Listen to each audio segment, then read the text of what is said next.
everybody to AEW Dynamite Download, your home for all positive coverage on All Elite Wrestling. You got my co-host SPD over here and your boy Crayfish, and we are joined by the machine himself, Brian Cage. Brian, thank you so much for joining us tonight, man. Appreciate it. Hey, not a problem, man. No, hey, you can tell there's no Dynamite tomorrow because I desperately need to shave. So, yeah, man. Well, I mean, honestly, Brian, it's wild that you actually have a night off, because anybody who's been following your career, you're somebody who just is constantly on the go, always pushing yourself. I mean, I've been a fan of yours long before you got to AEW. And I mean, for me, when you broke on the scene, really in my eyes, like your time in Lucha Underground it really blew me away. But tell me, I mean, for you, man, what were some of those early moments in your career before we get into the AEW heavy stuff? What are some of those early moments in your career that kind of made you feel like, man, like this wrestling dream, like this came true, or this is real, right? I mean, I guess Lucha. Well, okay, so I'm going to have to backtrack the whole where I started, when we want to be a wrestler, because like everybody asked that. But I told everyone, like in high school and junior high, as I want to be a wrestler. Everybody couldn't believe it. I said, I guarantee I'll be signed to WWE by the time I was 24, which I did, which is to me a huge accomplishment to set that goal, set such a far out state and reach it. Did I main event Mania? No, it didn't go my way in that regard, but I still did that. So that was cool. But it wasn't until, and I kept saying this all the time during Lucha Underground, rest in peace. But I didn't feel the way I thought I would feel at like 5 years old to be a professional wrestler until Lucha Underground. So that for sure was the first time I was like, I made it, and this is like, this is what pro wrestling is supposed to feel like. Like, nice. Like I love AEW, the treatment there, the backstage stuff, the company itself as a whole is amazing. But I think still to this day, Lucha Underground is hands down probably the best thing. Like not only product wise, but just like the attitude, the atmosphere, the back. Like it's never any other independent show, major company ever has had such just like an overall awesome feel 24/7. And I don't think it'll ever be beat. And I always said too, like if it would have had the channel and even more so the budget that a la an AEW or so would have had, we would be talking about Lucha Underground still right now, because you'd be interviewing me from there instead of anywhere else. Like it was so great. And I think that was probably, especially season 2, season 3, I don't know if any company can compete with that roster that they had. It was phenomenal. So incredible storytelling, gritty, willing to like kind of push the limits of what like wrestling is for people. And best of all, different. Yes. Everybody wants something different, completely different. Yep. And I thought I went, sorry to cut you off there. No, you're good. I went into it thinking, okay, this is going to be kind of a cool payday for a little bit, but it's going to be a complete cluster. It's going to be a little bit of a shit show, and it's going to like rise and fall, kind of like WXS or the Lucha the Libre USA or something. So it's going to be come and go and whatever. Because I was like, it sounds like no one that knows wrestling's involved and this, that, whatever. And I got there and I couldn't have been more wrong. It was so cool. It was so unique, and like. Yeah, I loved it, man. It was, and I met my wife there, so that was kind of yep, more special for sure. And right. I love hearing that story about Lucha Underground and just the positivity that runs there. And it reminds me a little bit, the positivity in the family and like the starting of AEW, because someone who believed in themselves, Tony Khan starting this, and he famously coined you on his Mount Rushmore of free agents. And so shifting back to AEW. When did AEW first get put on your map, and how did that call go when you first got that first call? Well, hearing that too, actually, it's funny. I actually heard that after I'd gotten signed. I was like, "What? The Mount Rushmore line?" Which is a pretty good, amazing, right? It's a pretty good little compliment and good saying. So I was part of All In, and I loved that, and it was great. And I was talking, to Cody and the Bucks. I think. And even Kenny, I get along with all of them real well. And I think Kenny and Nick are probably my two bigger fans of the crew. But and needless to say, they were talking about wanting to do stuff with me for Double or Nothing, which was like it's technically the first AEW show, right? And I was Impact World Champion. I won the title. I was out because I hurt my back in that match, and so I was out for like 6 weeks. But I was pretty much good to go, like right before. Double or Nothing, and that was going to be technically my first match back. And I was a super surprised. Nobody knew. not even the people in the battle royal. And I remember too, like Cody's like, hey, I don't want to insult you and put you in the battle royal. He's like, oh, but it'll be it'll be for number one contenderships. It's not like a throwaway battle royal. It's a good battle royal. He's like, but we can't have any of our signed talent, go under you since you're not signed. He goes, but we don't want anybody to be able to beat you. So we figured, okay, if you're in the battle royal, at least that way, if you don't win, you're not losing per se. You're not getting beat, So I mean, I was fine with that, and that was a compromise, and it was so cool because it was super hot, new thing in town, and everybody was so excited for it. And I was there the whole weekend, and nobody knew. Which to keep a secret in wrestling these days is so hard. So the fact that nobody knew anything about it, like I said, even the people in the match, they're like, once we start going to the match, like, holy shit, you're here in the match! Wow, that's awesome, man. They were putting me over huge in the match. I was eliminating a good amount of everybody, and it was going to come down to me and Paige because he was going to be the Joker. And once Impact found out that I was losing, not winning, they pulled me from the pay-per-view. And I remember I was so hot, and I was arguing with them, and so was Kenny and Jericho with Don, because Don was with Impact. And then, which funny enough too, right? Because then you fast forward 18 months later, whatever, and then Don's working Impact in AEW. But needless to say, I've brought that up many times. So like literally like maybe not even 2 hours before the match, I get pulled off the show. And I was going to do it anyways because they were threatening to sue me, and I'm like, technically, for how it's worded in my contract, and because I still technically was like under El Rey's contract with Lucha Underground, which is that's how Phoenix and Pentagon were able to do. It's on top of the thing in the kitchen. That's how Pentagon and Phoenix were able to do it. So ultimately, I was like, okay, if they were actually trying to sue me and like take me to court, I'm like, I'm going to win.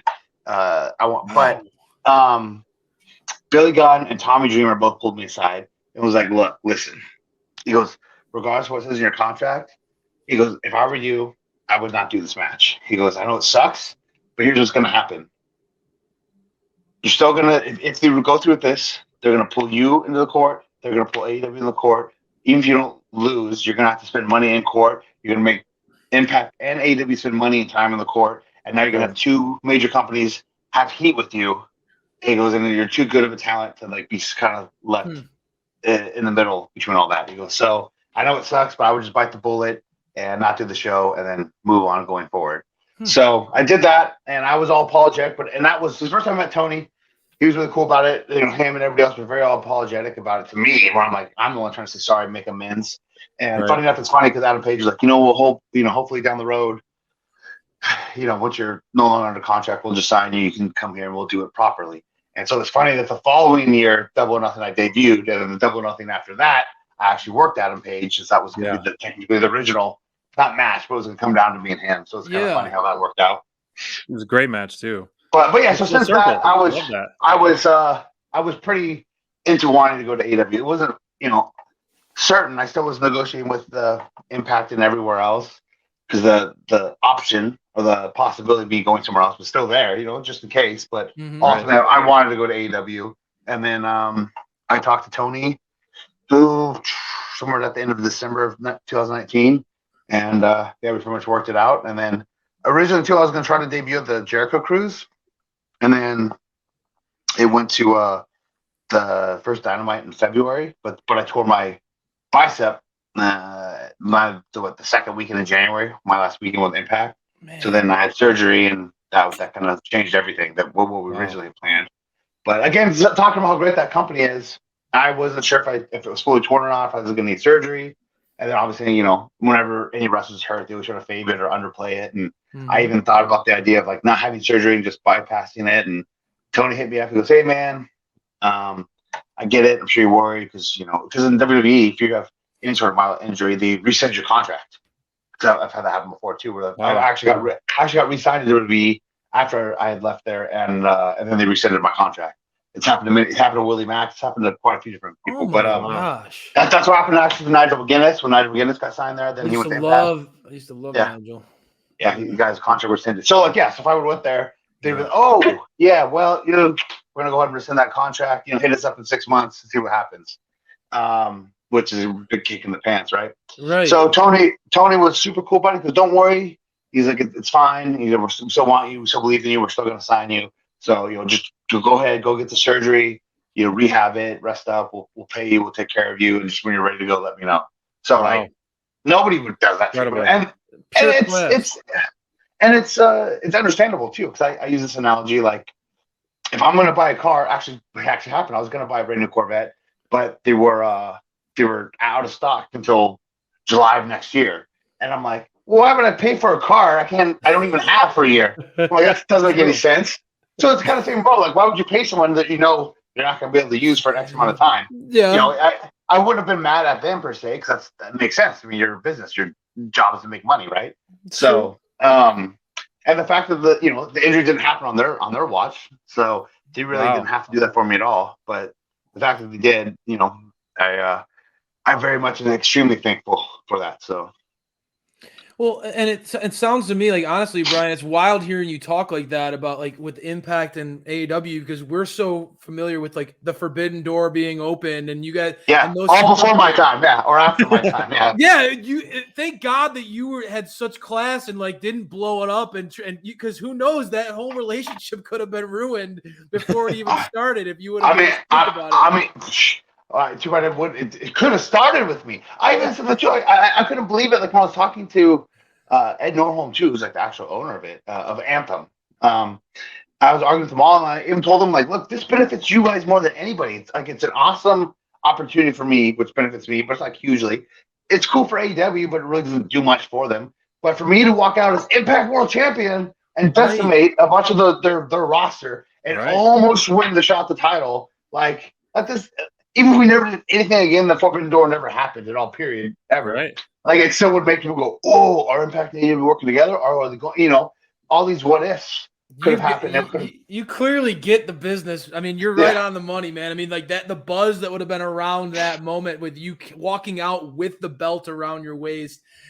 They even said that too. I forgot about this because Scott and Don told me this afterwards too. They actually, when they were trying to negotiate with Impact to let them do it, they're like, okay, look, if it's that much of an issue to you, like, we'll loan you guys Adam Page and have Cage go over on him on Impact then. Wow. And they said no to that because they didn't believe that it would really happen. So I was like, I mean, because I guess they could have said that and not had to follow through with it. But, you know, there's still the possibility of it happening, whereas obviously if I don't do it, then there's no possibility of it happening. So, yeah, it literally had nothing. The Impact had nothing to lose from that at all and everything to gain. True. So, and you said, I'm like, if I go out there and they're going to put me over, even if I don't win, but they're going to, you know, let me shine all their talent.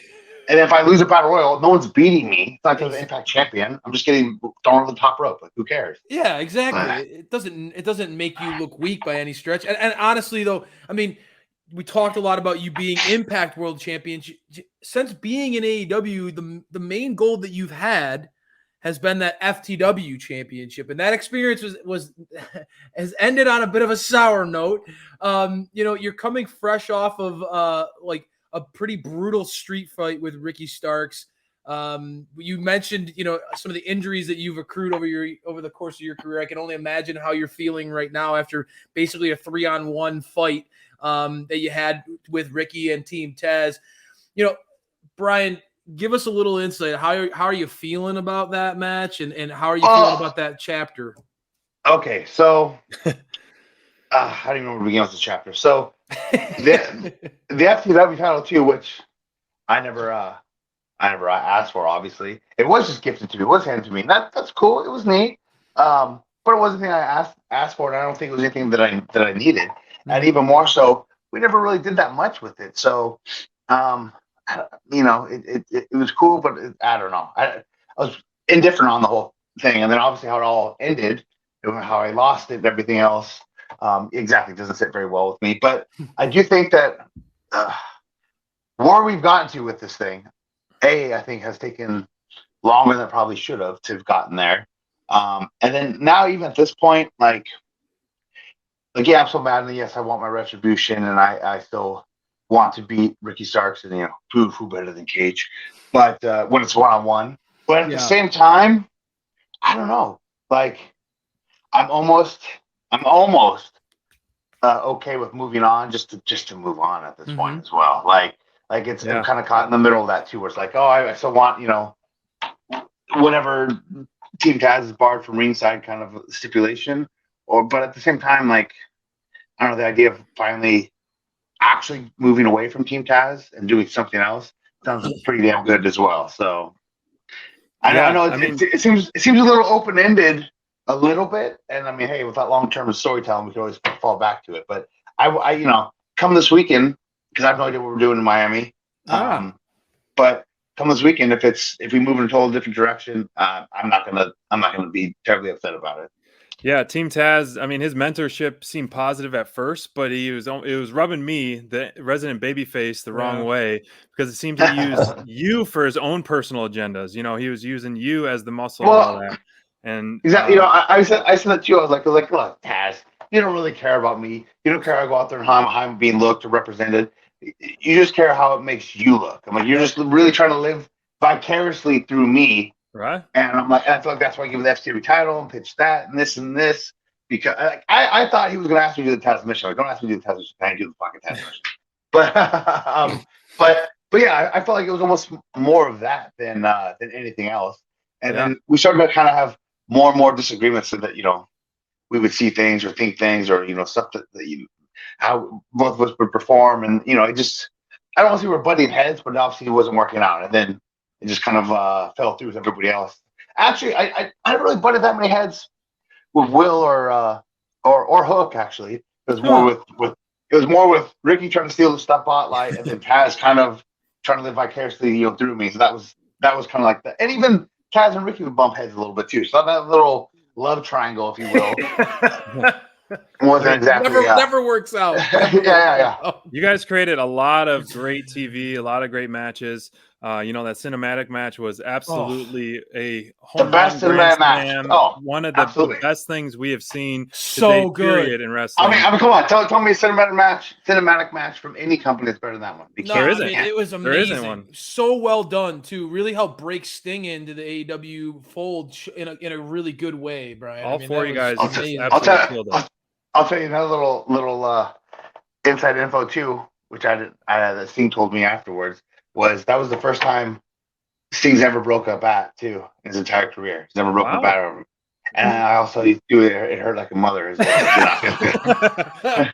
Well, you are a machine for a reason, right? Well, yeah. The baseball bat to the snow shovel to the head. Yeah, I was feeling both of those. I was like, whoo. That's about it for me.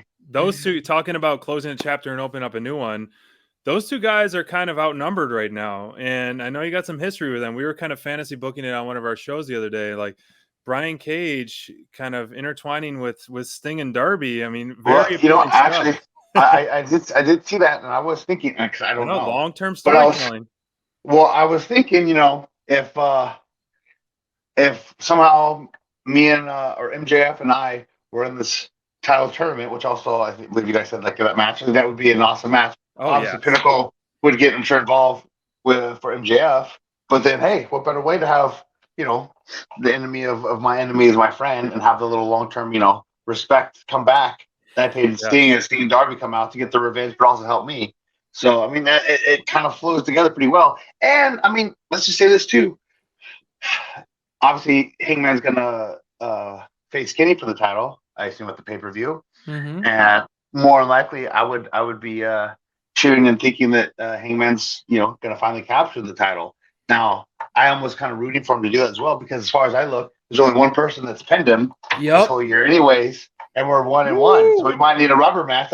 So again, that all just kind of flows together pretty nicely. Love it. We'll see. We are all on board of that for sure. That would be. I mean, hey, if we go to the title tournament, it's a good transition for myself to get away from FCW and Team Taz. And then we have the MJF, Sting, Darby, like little connection during that tournament. And then if Paige wins the title, and me and freaking Paige can go and freaking have a rubber match. And then after that, then I can still be Ricky Starks again. So love it.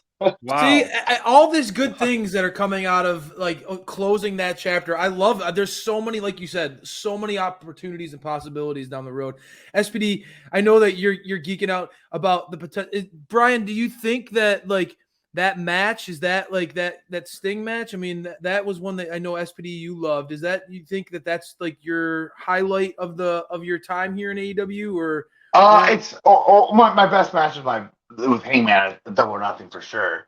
But as far as like history making, I'm sure the Sting match does more too, because it's more unique, and there's obviously more variables that go into that. And I remember I even told Jericho came and put over the match to us afterwards, and I was like, right, it's like the best cinematic match there's ever been. And he goes, second best, and I go, I was like, that was really best. Of course. yeah, he had to give you a little underhanded compliment. Yeah. Jericho fashion. Hey, I mean, honestly, for me, as a fan of yours, dude, I'll be honest with you. A thing that I think you should be most proud of is your appearance on Dark Side of the Ring. I thought, thank you. Yeah, I mean, that show, it's hard. You're dealing with very like deep, tough topics, and no bigger case than Chris Kanyon and all that he went through in his life.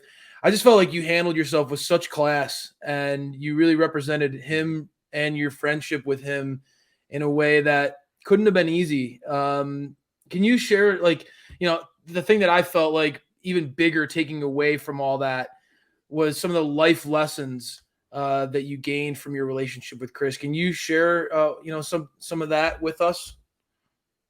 Are you talking about like when he came out to me? Is that what you're referring to? Well, I mean, like his life and what it meant to you going forward. Like obviously that, him coming out to you, but how you reacted to all that and how that helped change and transform you going forward as a person.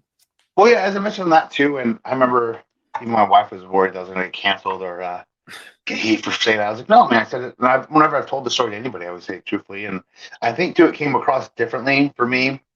I know he told me, and I know he's told other people too, that he was really nervous. I'm sure he was for everyone to come out. And I think because we've created such good bond, created such good friends, but on the base of that friendship was still this like idealistic hero, person that I'm looking up to, that I can't believe that I'm friends with, And our friendship was kind of superseding that, but there's still that's the core, like foundation that kind of built on was like, me just putting this person on such a high pedestal. And again, so for my age and for, the time of the year stuff, and even in where I lived and everything else, obviously that wasn't like common or promoted, and I didn't have any like animosity towards it.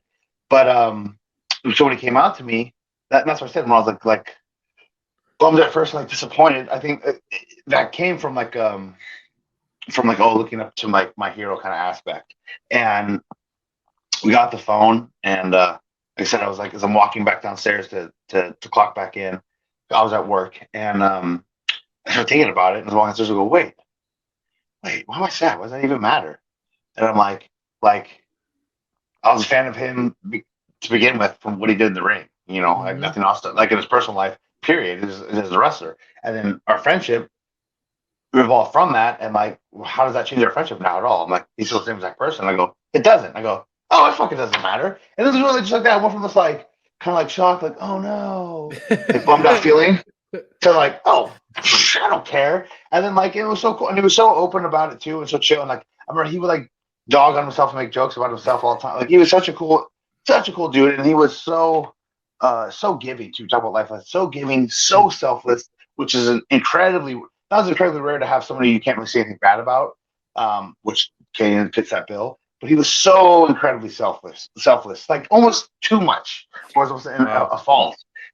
Just such a giving, awesome dude, and just, I mean, I wanted to be like him in so many ways in that regard, just as far as being so giving, so nice, so just fun loving, just being a respectful, just all around good person, and then just such an amazing, not only an amazing performer, but amazing original creative performer. Like, I mean, as a young teenager, I was amazed on not just how good he was in the ring, but to just all these, like, his punches he threw were great. The punches he would sell were great. All his he made everyone's moves like so much cooler. Like, it just, on top of obviously all the cool moves that he invented and made up. Like, he never did anything bad. Like, I remember, backyard wrestling when I was 12 years old, and I would emulate him and try to do all his moves. And obviously, he talks about the good old N64 days, and Yeah.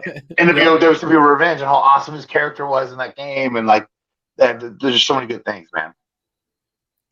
I mean, I want to say like, and SPD, I know you're itching to talk about the offensive side, but real quick, Brian, I mean, it's so evident that his friendship was so important to you. Who are some of those people that are like, who are your friends now who help, keep you in check and that you turn to, like tough times on the road if you're injured? Who are those people in your life right now in the business?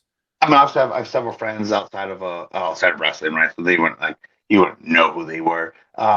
Being able to travel all over the place, it is nice too. That whenever I go to a different city or different states, like, oh cool, I can see this person. Oh, this person's in town. Like, I have all these friends across the nation and across the world for that much too. But I mean, wrestler wise, I mean the first four friends that popped in my head were probably like the four closest ones to would be, he's not retired, but Brandon Bonham is one of my best friends. He was Kid Crazy from Minnesota. He had my debut match at PWG, and his band actually plays all the highlight video packages for all the PWG highlight reels. That's his band. He's a drummer for it, but he's an awesome dude. Tessa's a great friend of mine. Flip Gordon is an amazing friend of mine, and then Chris Dickinson as well. He's a really, really good close friend of mine. Awesome. Those are probably the four that I hang out with, and talk to a lot of close stuff. Casey Navarro as well. He's my unofficial son, as you call it, unlike his wrestling dad. Chandler Hopkins is a pretty good friend of mine now as well. I don't know if you guys know him, but he's coming up. He's pretty good. Nice. Hammerstone. Yeah, I hear so many good things about him. Us body guys got to stay together. So speaking, back to Chris, he was known as the innovator of offense. And that's one of the things that we truly love about watching you in the ring. Your offense is just so unique. Your power and control is really unmatched in the business. And we haven't seen anything like it. I mean, you're catching guys out of midair. You carry Darby up the steps, the drill call and your agility and strength. But you do it all in a safe way. Yeah. What are some of your favorite moves that you like to do that really get you going in the ring that you like to do over and over? Oh man, I mean the catch suplex is pretty dope. The catch suplex and the it's really dope. It's just every time when I catch it so clean too. It's always like it is. It's just like perfect. It's like it's like when you hit a. It's nice to be a big skateboarder as well. So it's like when you hit like a manual, and you hit that perfect balance spot. Yep. It's just like boom, caught him so good. The deadlift suplex, which is also homage to Canyon, that always gets great reaction, and so many people who have never taken it before are always like, I don't know, are you sure you can get me up? Oh, I don't know how it's gonna work. Like physics of it. Incredible. I'll get you. Don't worry, you're gonna get over. The screwdriver, the drill claw, I do love. Sometimes it's way better than others. It's a sketchy move, man. I'm not gonna lie. It's a little. I remember my friend who was a big Scott Steiner fan. It made me a bigger Scott Steiner fan. Always wanted me to do it. He would say, "Oh, for athletic you are, and jacked you are. You're like the new Scott Steiner. You should do the screwdriver. Do the screwdriver." I go, "Bro, that's a scary move, man. I don't know if I don't want to give it to anybody. Damn sure no one's gonna want to take it." And then my very first one I ever did was at PWG Battle of Los Angeles against Aerostar, and I was like, you know what? Let me test run this on Aerostar because he's so tiny. I was like, I can throw his ass up to the moon, catch him, he'll be fine. I felt confident. I won't paralyze this man, and it was amazing. And then I came to the confidence. And then the second one was the Jack Evans, who also is made of rubber. So I'm like, I won't hurt him either. And love it. And then after that, I started getting total confident, and then I don't have a problem doing it to anybody now. Right. But yeah, there's certain times where like in a smaller show, or if it's like a smaller match or like an indie show, I'll do it. There's I guess I do it in a safer way, and then I do it more it's safe regardless. But there's the safer way to do it, and then there's I definitely look like a killed you way to do it. And so when it's like a smaller show, I'll do it the much safer way, just because there's still always a risk factor. Mm-hmm. And if it's a small indie show, the risk to reward isn't Right. And if I do it quick enough, fast enough, you can't really tell the difference. So, but because there's times where I look like I'll totally spike a guy, and there's other times where it's almost like a modified high angled Michinoku driver, which that's what I call the safer way. Yeah. That's a move that is one of many that we always marvel about it, Brian. You honestly, it's not just that you're strong, but that you have control over that strength and that power. You're not just ragdolling people. And it's one of the main reasons why we always have this debate on our show is like, are you more of a baby face because your offense is you have one of those offensive arsenals that are just like, it just naturally makes you want to just jump off the couch and cheer. But you also have this aesthetic, and I've seen it when you lean into it, dude, you are a powerful, scary dude. And you can really be that bad guy. Like, end the debate for SPD and I. What do you feel most comfortable? What feels right for you? What do you enjoy doing?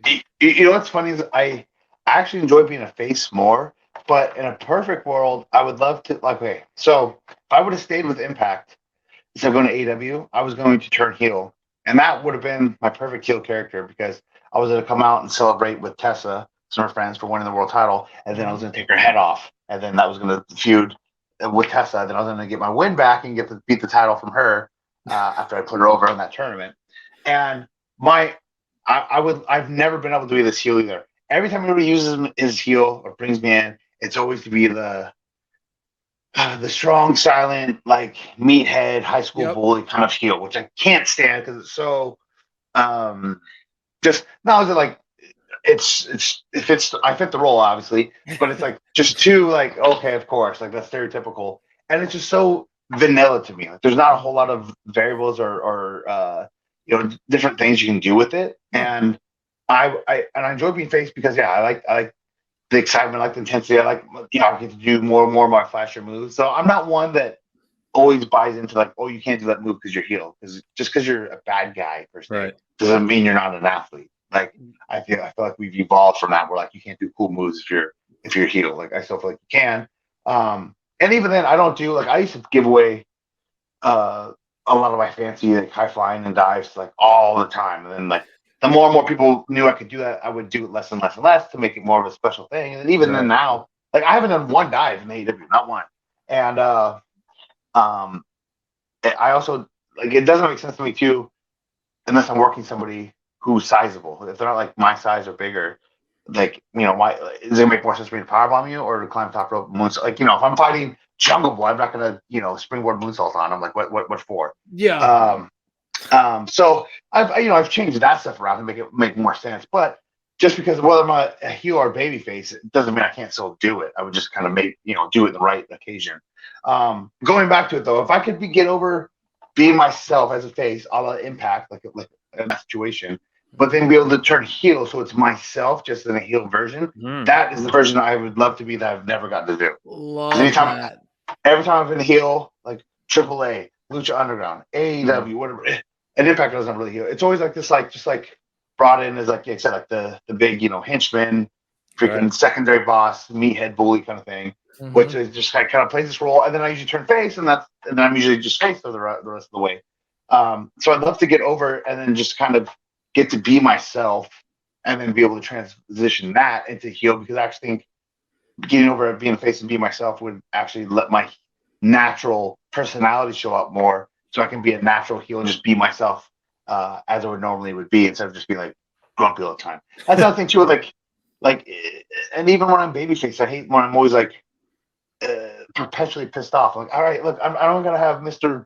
Roid Rage Cage the whole time, man. I can fucking just why can't I just go just want to have athletic competition or whatever. Like I don't want to just always be grumpy face and just like I'm so mad and angry and flexing like. Like, I don't got to be the Hulk all the time. I can be Bruce Banner, You brought up a couple people in when we were discussing that. I got to know what kind of styles do you like working best with? High flyers, big men. What do you really like to mesh with in the ring? You know what? I like it all, and I almost challenge myself. I'm actually not the biggest proponent of intergender matches, so I've had quite my share, and I feel like I've had very good ones. But it was also almost like kind of as an FU, I guess, that certain people that would like critique it, just be like, look, I can work any style with anybody, whether it's a little guy, a big guy, chain wrestling. I want to be Captain Versatility, where I can just do anything and everything. Nice. Now, easily my go-to is more of like a, like a cruiserweight style match, which I guess it's somewhat my problem too. Like I watch, Will Ospreay and Ricochet, and it's an amazing match. And they have this like 50-50 just fly over the ring stuff, and I want to do that kind of matchup too. But then sometimes I watch it and I do try to do that match. It doesn't make that much sense because I walk out and sometimes I don't always see or realize the size difference or how big I am. So Yeah. okay, we can make it work. And then I watch it and go, yeah, maybe that looks a little funny. Like I don't know why. Okay, I need to change that around. So, but yeah, I love that, and I love I love the fast-paced action. Like I love 4-ways and 3-ways. Like I love multi-man matches where it's just constant action and just like doing six-man tags with the OVE and stuff. Like those type of matches are so fun and so easy. And I love just challenging myself to just to push the limits. Like actually, my favorite opponents, which he's pretty much long gone now, is Michael Elgin. I loved working Elgin so much. And not because he's a guy that shared a similar mindset and style of work with me, but he's also a guy that actually could do, like, makes it believable for me to sell, to put heat on me, to keep me down. And actually, too, he's probably one of the strongest guys. People talk about, like it's two different types of strength, too. There's just functional strength and gym strength. And I always put over, like, Elgin and Cobb being, like, two of the strongest guys I've ever been in the ring with. And I think I can outlift both of them, like, in the gym. But in the ring, man, especially Cobb, their functional like strength is just unreal. Mm-hmm. Well, I mean, hearing you talk about that, it's making me like thinking about all these different combinations of people that I'd love to see you in the ring with. And I know you mentioned, you've been making a lot of waves on the internet lately, but you mentioned a dream match of potentially facing the Beast himself, Brock Lesnar. And I had I almost got to see a potential dream match between you and Buddy Murphy. But I know your body's you had to work through some stuff.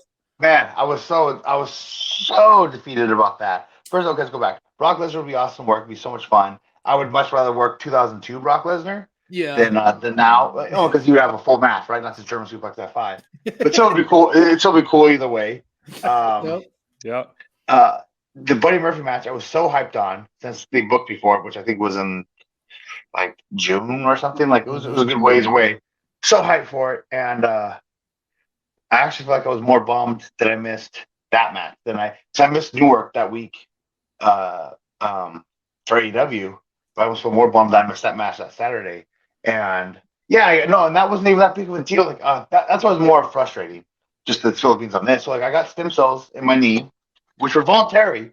I did it voluntarily because I had basically being sponsored. From long story short, I was going to get majority of it all sponsored for me. And I've gotten stem cells several times in Colombia and Mexico. And what it does too is it creates inflammation to signal healing. So whenever I've had it before, you always get a little stiff, you're a little sore. Like it's not like, oh my God, but you definitely notice it. Like one last time I did it in Colombia, for instance, I wrestled Elgin, actually speaking with him at Warrior Wrestling, like 2 days later. So and I was stiff and I was sore and I couldn't move like normally, but I was able to, get through it. This I don't know what the difference was. I don't know what happened, but I got it in my shoulders and my knees, and it was a little stiff, a little sore. Then a few hours later, I mean, my knees were killing. Like it was almost top 3 most painful moments of my life. Like it was terribly bad. And then, let's go into it. I ended up sleeping on the chair because I couldn't get up with my recliner in the living room. And just to be brutally honest, I had Melissa take a protein container and dump the remainder of the protein out of a big Ziploc bag and give me the container, and I would open the lid and I would piss in it like a bedpan because I couldn't get up. Wow. That's how much I couldn't walk at all. I felt like I was paralyzed. And then the next day, when I could move I couldn't move, but when I could try to walk, I grabbed this big chair and I just hold all my weight on it, and I do this little hop with the chair, and I just drag my feet, and I'd hop in the chair with my hands and just drag my feet. So to go to the bathroom or kitchen would take me an hour and a half, and by the time I'm there, I'm all blown up and like in pain. And it was like that for a good 3 days or so. And the very next day, because I got it done Monday, so I got the next day, and I'm like, the chick's like, okay, 24 hours, you should feel okay. And I'm like, dude, this has never been this bad. So I'm frantic about like what are we gonna do for AEW, and I'm calling. I'm trying to talk to Tony to figure it out. And I rebooked my flight because my flight originally was at like 3:00 in the afternoon. So I rebooked my flight. I bought a red eye. Like, I paid for it myself too for this. I bought a red eye. I bought it first class. I could have more room, and I called wheelchair service at both airports. And then the closer and closer we got to departing, I was like, "There's no way. There's no way. Like, not only can I get up and pack everything I need to pack, but I'm like, I'm not going to be able to do anything tomorrow. I'm not going to be able to wrestle. I'm not going to be able to do anything. And then not only can I not do anything, I'm like, I'm not going to be able to stand. And I'm going to be backstage, and I can't sit either. I got to like be laying down or like in the chair because my legs wouldn't bend at all. Wow. I'm like, this is going to be miserable. If I go back, I'm just going to, for what? Especially when I have to do anything. So I tell him, and he goes, okay, just go ahead and stay home. It's fine. Don't worry about it. And so I'm a little bummed. And then come like Thursday night, it's a little bit better, but not a whole lot better. And I was like, man, so I was hoping I could make the Buddy Murphy match, and I didn't want to prematurely cancel on it. But I'm like, all right, I got to say something now because it's almost here, and I can't leave the guy hanging. So I told him, and he goes, okay, well, let me know how you're doing tomorrow night. And he literally waited till like the last minute Friday night to try to rebook it. And what really sucks, I told him too, was like, I know it's how bad it is. It's going to get better like out of nowhere because it's not a real injury. It's just the inflammation. And Friday was a little bit better, but I still like. And he even offered to pay me more money to do the match. Like, dude, it's not about the money. It's not about like. I'm like, I literally will like. I'll bump and I won't be able to get off the mat. I'll have to go over the ropes and pull. Like, it won't happen. Right. And I was like, trust me, if my knee was just sore and I could just brace it up or tape it up, I'd go do the match, no problem. But of course, come Sunday, it was 100%. But come Sunday, when I woke up, I absolutely could have wrestled on Sunday. So I was like, one day, if it happened one day later, or if I got shot there one day earlier, it wouldn't happen. I've been so desperate trying to re-get that match too now. I've reached out to so many different people to try to work around, and there's one date in December that I'm that's possible to have happen now. I have a really good booking opportunity on that same day, but I keep on putting them on hold because I really, really, really wanted that match. So hopefully it happens. Hopefully it happens. I'm hoping so too, man. Your guys' in-ring styles would be absolutely killer together. Dude, yeah, all of his matches that he would have on, they were so great. They were so great. So absolutely, man. Like, before we get into wrapping this up, Brian, give me 3 guys who have been your biggest test to date and 3 who you want to go up against. We just talked Buddy, so I'll chop him in there. That will really, you feel like, would push you to, before you hang up those wrestling boots, you got to get those names in. Well, I won't. I'll say somebody else because, like I said, obviously I love working Elgin. I always thought that he would give me some of my best matches, and also he would challenge me to kind of do some stuff that was a little outside of my box as far as like kind of like the formula of a match. But Tyson Kidd, I love him. I think he's one of the best in the world to ever do it. All my matches with him and developmental stuff are always amazing. And some of the bitch is retired now, and I never beat him, not once. So, wow. And he's always joking. He would joke. He said, "Don't worry, I'll give it back to you. I'll give it back to you." But yeah, he was just so effortlessly just amazing in the ring. I loved working him. I always like want to jump on some names. Like, hold on, let me really just think before I say anything else. I just recently worked.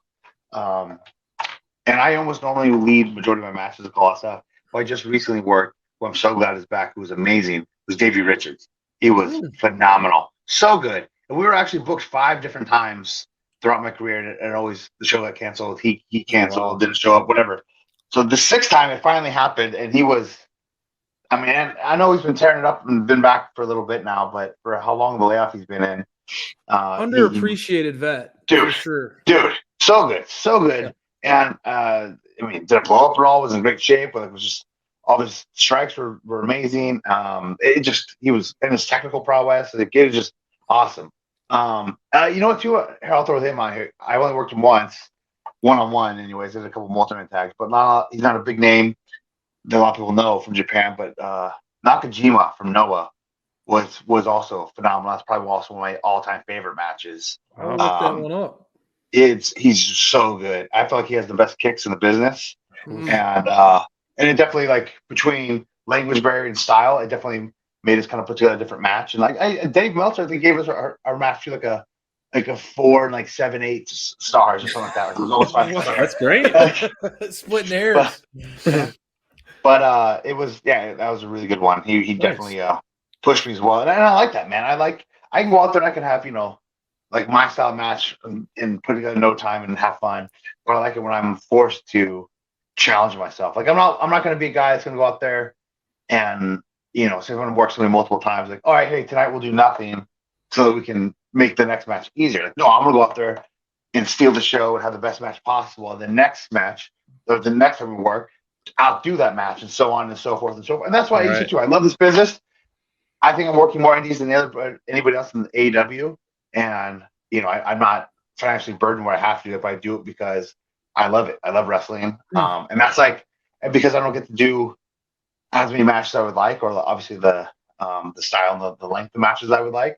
That's almost like my fix. It's my wrestling fix. Is my heroin shot, if you will, like to get out there and get that high. And then I don't want to stop it. I mean, and people, a lot of people have noticed that before too. Like, whether it's a hole in the wall company or nobody's there, a lot of people are there, whatever. Like, I never want to phone it in. It's usually like sometimes I do suggest some stuff that probably we shouldn't do, and a lot of times it's my opponent's like, maybe we'll do this instead. And I'm like, okay, maybe you're right. Maybe that's better. But yeah, I like to go out there and just go and give the fans their money's worth every time. That's what I love about AEW is allowing, the creative freedom to spread beyond the brand, that you're getting your fix, sure. you're staying happy, and you're helping promote the product in other ways too.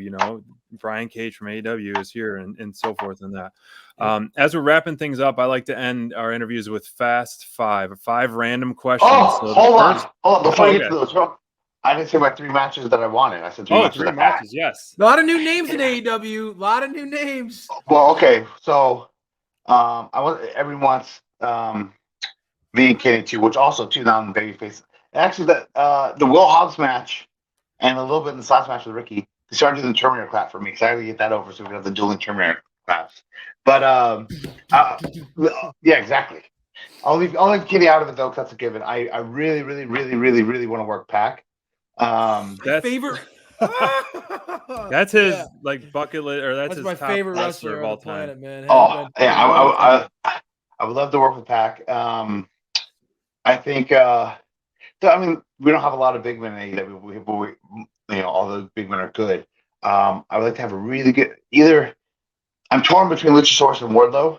Which one I'd rather have just a balls to the wall. I've worked with Luchasaurus before. We killed it, and he's super athletic as well. Yep. But Wardlow is underratedly athletic in what he can do, and I feel like we have almost more of a similarity to it. And we are actually booked to have a main event at Warrior Wrestling, and that was when I hurt my back from Impact, and we ended up making like a triple threat match, and it was in a cage with Austin Aries because his match got changed or whatever. But so we got to work a little bit, but it obviously wasn't the match that we could have. So. Either one of them would be great. And then as a third one, well, Bryan Danielson would be amazing. And then my all-time dream match has always been AJ Styles since I started wrestling. Oh, man. What a list what a list.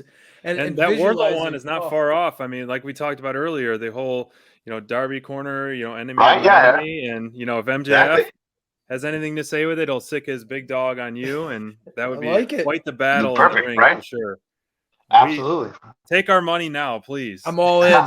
All in, man. Well, there's plenty more matches of that too. That is one, like, you look at it both ways. It's almost like kind of bummed that there's so many matches that haven't happened yet, but at the same time, that's the glass half full. There's still so many matches that haven't happened yet in AEW that keeps it fresh. For quite some time. To come to work. Great attitude.